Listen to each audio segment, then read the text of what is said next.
This is the Ranger Sport 4x4, and I think of this as one of the gatekeepers in this segment. At its price of just over 1.6 million pesos, it offers a 4x4 drivetrain, a relatively premium interior, and just the right amount of tech. I don't think any of its Japanese competitors offers as much for the money, and I think even some Chinese brands struggle to match the value proposition of the Ranger Sport 4x4. In this video, we're going to talk about the Ranger Sport 4x4, we're going to test its fuel economy, we're going to see how it fares this 2025, and we're going to try to answer the question that we always ask in this channel. Is it worth your money? Let's find out.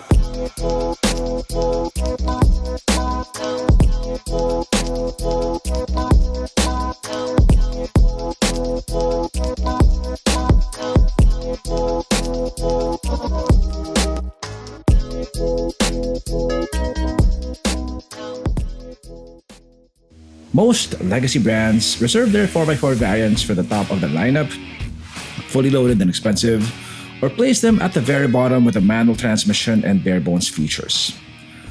Ford is unique in that it offers 4x4 pickups across the board, at the entry level, at the top, and right in the middle. The Ranger Sport 4x4 sits squarely in that mid-range sweet spot. Now the pricing is attractive, but what also sets it apart is that it is an automatic. And currently, no other mainstream pickup offers an automatic 4x4 at this price. So on the outside, you can tell that you're looking at the Sport variant if it has these plastic moldings over the fog lamps. The Sport is the only variant that has these moldings. Also, unlike the XLT, which is the lower variant, this comes with blacked out trims, or rather, trims in gunmetal. Like the side mirror is finished in dark gunmetal. It almost looks black in certain lighting conditions. They are power folding. The door openers are also finished in dark gunmetal. Also, the turbo badge over here. You don't get any chrome accents in the car. This gets 18-inch wheels, unlike the XLT, which only gets 17s. They're wrapped in 255 series Goodyear tires. You got disc brakes at the front and drum brakes at the back. Now, all variants of the Ranger come with LED headlamps, except for the base model XL. Now, the XLT, the Wildtrak 4x2, and the Sport come with the same LED headlamps. The Wildtrak 4x4 comes with more sophisticated matrix-style LED headlamps, which can direct the light beam away from oncoming traffic. This does not have that feature. You get this gunmetal grille over here. You don't have any parking sensors, yet these flat black fender moldings over here. Now currently the Ranger comes with either of two engine types, a 2-liter bi-turbo engine and a 2-liter single-turbo diesel engine. There's also the Ranger Raptor V6 with a V6 petrol engine, but that's an entirely different market. Now only the top-spec Ranger Wildtrak 4x4 comes with a 2-liter bi-turbo. The other variants, including the Sport 4x4, comes with a 2-liter single-turbo engine. This puts out 168 horsepower and 405 Newton-meters of torque, which is pretty adequate for the car size. It is also one of the most quiet engines in the segment. Now, unlike the Wildtrak 4x4, which comes with a 10-speed automatic, this comes with a 6-speed automatic transmission. Now, like the other variants of the Ranger Sport 4x4 also comes with these side box steps, which make access to the bed a lot easier. Only the Ranger Raptor does not come with these side box steps. Back here, you get LED tail lamps, rear parking sensors, a rear camera. You get these bumpers finished in gunmetal. Now all the badges here have been blacked out. Now the Ranger Sport 4x4 comes with an assisted liftgate. So as you can see, this is a lot lighter than other pickups in the segment. For comparison, the top-of-the-line Dmax LSC 4x4 does not even come with this feature. So having this feature on a mid-spec 4x4 variant is pretty impressive. Now the Ranger Sport 4x4 has one of the biggest beds in the segment. It's also the most versatile. You have these provisions over here for clamps, so you can do woodwork here at the back. I think among mainstream pickups, the Ranger Sport 4x4 has the best interior in this price bracket. But before we talk about the interior, let's first hear a word from our sponsor. Introducing the Atto Sport Mobility Scooter, the world's most innovative mobility scooter. It folds into a small suitcase size, and it has wheels so you can move it around like a trolley. It separates into two parts. It has leather seats and grips. an illuminated LCD dashboard, enhanced lighting for extra visibility. You can install optional armrests. It's perfect for seniors as it's easy to lift and unfolds in seconds.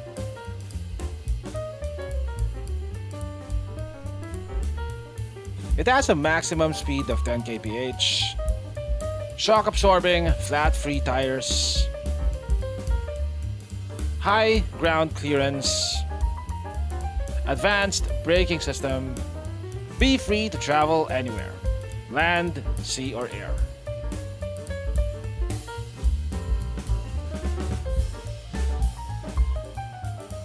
It has 20 kilometers of continuous driving range.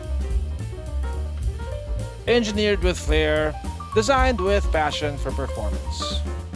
Be active, be free, be yourself. Atto Sport, moving life.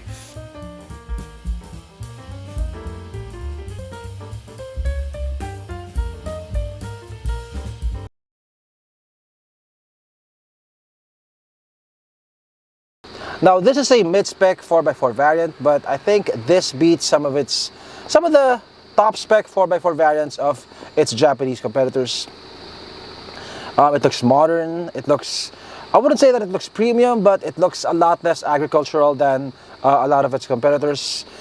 You get leather seats here, and I believe you can't get a 4x4 variant under 1.7 million pesos that comes with leather seats. You get a leather-wrapped steering wheel. You have leather armrests over here. Now this armrest is made of hard plastic, but yeah, the seats are covered in pretty nice leather. You have sport badging over here. They also have good bolstering and thigh support. You got this huge 10-inch screen. It looks better integrated, and the quality is a lot better than the screens of its competitors. You also get wireless Apple CarPlay here, wireless Android Auto. You get a reverse camera. You get this huge 8-inch instrument cluster. It doesn't look like a relic of the mid-2000s, unlike some of its competitors. You also get a wireless phone charger here. You have one USB-C port here, one USB-A port. You get a push start button. You have this knob over here for selecting between 2 high, 4 high, and 4 low. You have a lot of off-road features here, like you have a rear differential lock. You have this button over here for turning off traction control. You have this button for selecting different drive modes. You have normal, you have slippery, you have eco, you have tow haul. You have those 4 different traction control modes. You have a decently sized glove box. It's not dampened. You don't have the retractable cup holders here next to the air vents. You have a manual handbrake, which I don't mind. You have plenty of storage underneath the center armrest. You also have your 12-volt outlet over there. Now you don't get ADAS here, which is expected since it's the mid-spec model. But you do get a couple of niceties here, like you get standard cruise control. Here at the back, space is pretty decent. I have about 6 inches of knee room. Headroom is about 3 inches. You don't get any air vents back here, but I can feel the air coming from the front air vents. You do have one 12-volt outlet over here. You have a foldable armrest with 2 cup holders. You have map pockets on both front seats.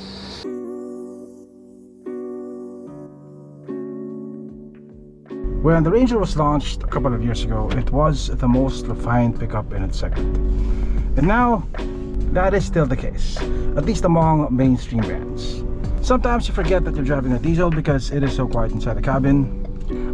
You don't hear diesel clatter so much. There's still a bit of it if you rev the engine out, but it's not as noisy as its competitors. You also don't get a lot of vibration from the engine. It just feels a lot more modern than a lot of its competitors. In terms of ride quality, I think it's also one of the better ones. And currently, among mainstream brands, this is the only pickup in this price bracket that comes with an electronic power steering system. So it is a lot lighter than its competitors, although it's not overly boosted like the previous generation Ranger. There's still a bit of weight to it.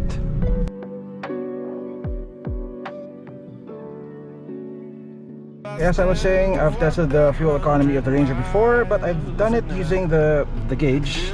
This time we're going to do it using the full tank method. I just refilled the tank. We're going to reset the fuel economy meter now. Okay, so we just refilled the tank. We're going to go to Bulacan and we'll see how much fuel we actually consume. Say a prayer, I find my way and get off of this lonely road. Can you hear me? Tell me, can you hear me? I've been calling out for help, still don't see nobody near me. I'm down and almost underground and so deep in the valley, I can't even tell you which way is the mountain. God, the only word I got, I could probably plant a garden, all this dirt I got. Trail of broken hearts behind me from the hurt I bought. Sometimes I really start to wonder if I deserve my spot. Cause I'm just a man who's got blood all on his hands. But does a humble sinner still deserve a chance?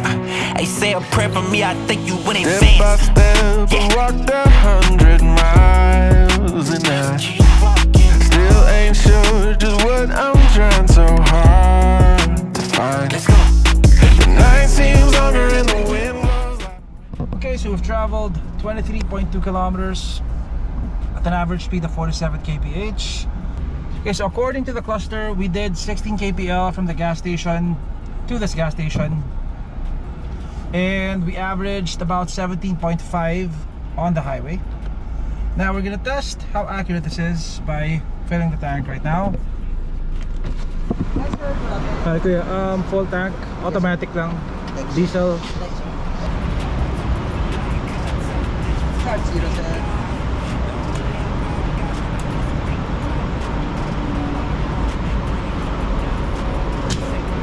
We consumed 1.537 liters of fuel. We traveled how many kilometers?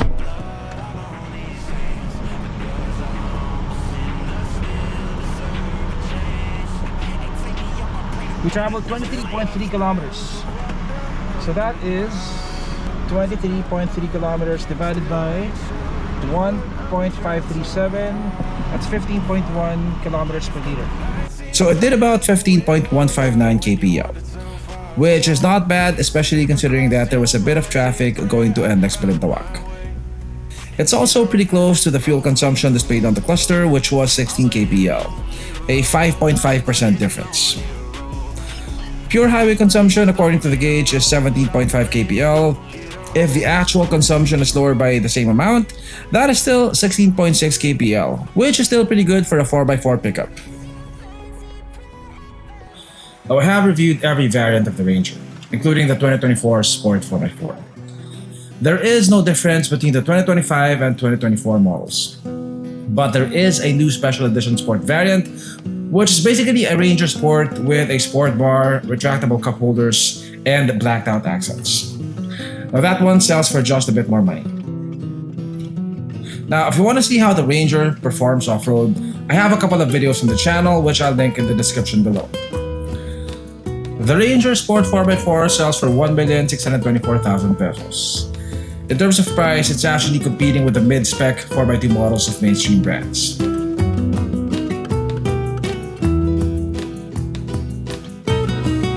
It is cheaper than the new Triton GLS, which, aside from being a 4x2 model, also has fabric seats. It's cheaper than the Hilux E Automatic, which is also a 4x2 model, and that's a lot more plasticky than the Ranger Sport. Even some Chinese 4x4 pickups struggle to compete. The JMC Grand Avenue, for example, sells for a bit less, but the Ranger has a better interior, better tech, better build quality, and I think the Ranger also has better value for money overall. The Ford Ranger Sport 4x4 is one of the most premium, one of the most spacious, one of the most refined pickups that you can buy for the price. And few other mainstream pickups can match its value proposition. If you're looking for a 4x4 pickup and you're on a budget, this is one of the best that you can buy for the money.